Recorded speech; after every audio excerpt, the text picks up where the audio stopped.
Le 11 novembre 1918, à 11 heures précisément, les combats de la Première Guerre mondiale s'arrêtent sur le front occidental. L'armistice vient d'être signé, officiellement déclenché en réaction à l'assassinat de l'archiduc autrichien François Ferdinand.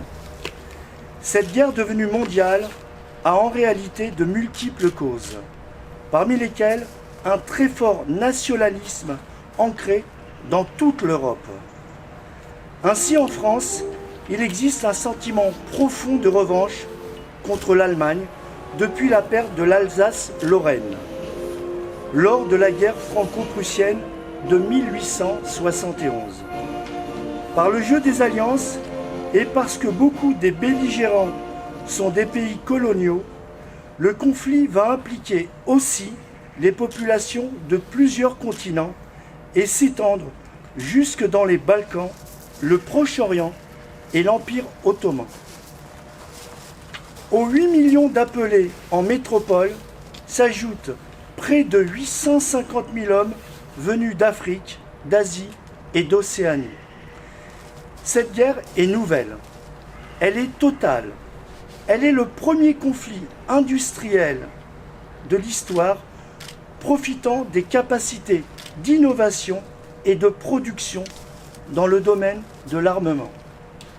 Les hommes vont dès lors se battre contre des chars d'assaut, des avions, des canons crachant des pluies d'obus et des armes chimiques. La chair contre l'acier. L'appelé Henri Fontaine, boulanger à Bobigny, écrit à sa mère le 1er octobre 1918. Entendre à ses oreilles les balles siffler et les obus. Je ne peux pas te dire cette impression que cause cette tuerie. De voir mes camarades tomber. Toutes les mères devraient bien se faire entendre. C'est un peu de leur sang, même beaucoup, qui coule depuis 4 ans. À la fin de la guerre, le bilan est terrifiant. Plus de 8 millions de morts en Europe.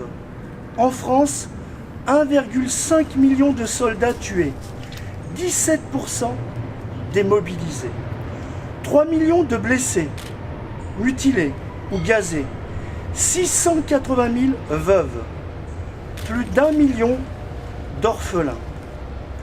Toutes les familles sont touchées. Le pays se couvre de monuments aux morts. C'est ce qu'on appellera la communauté de deuil. Comment cela a été possible?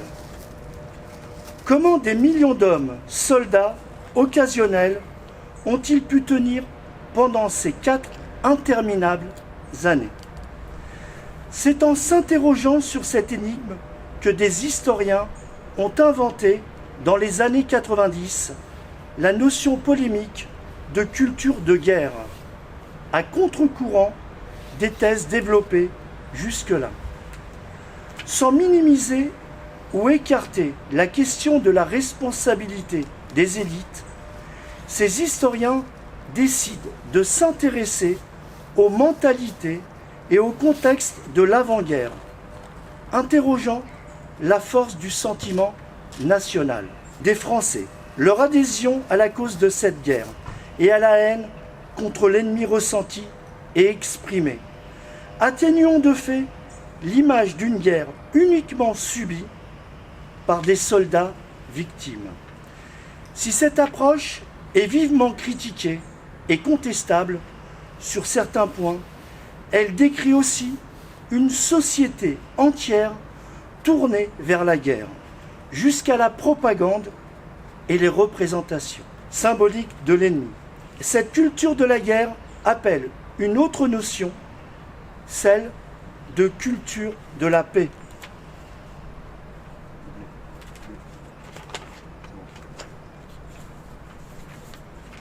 Au début du XXe siècle, être pour la paix dans ce contexte de montée des nationalismes et de l'affrontement des peuples, c'est être une voix singulière et minoritaire.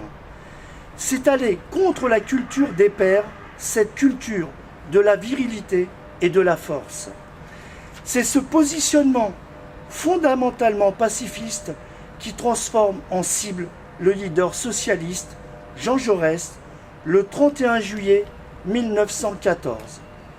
Son assassin, un étudiant nationaliste exalté, justifiera son geste en déclarant « J'ai abattu le porte-drapeau, la grande gueule qui couvrait tous les appels de l'Alsace-Lorraine, le considérant comme un traître à sa patrie. » Emprisonné le temps de la guerre, il se présentera à son procès en 1919 en tant que fervent patriote et sera de fait acquitté. Il y eut des précurseurs en France, des défenseurs de la paix, la Ligue des droits de l'homme et quelques intellectuels ou politiques comme Jaurès. Mais c'est l'expérience des horreurs de la Grande Guerre et ses conséquences qui marqueront véritablement la naissance d'un pacifisme intégral et la prise de conscience que non, la guerre n'est pas une solution inéluctable.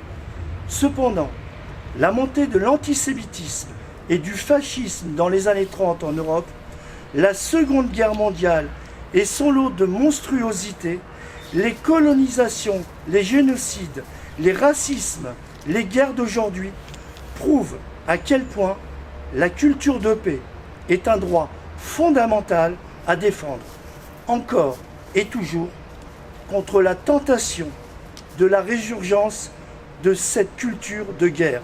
Je vous en remercie.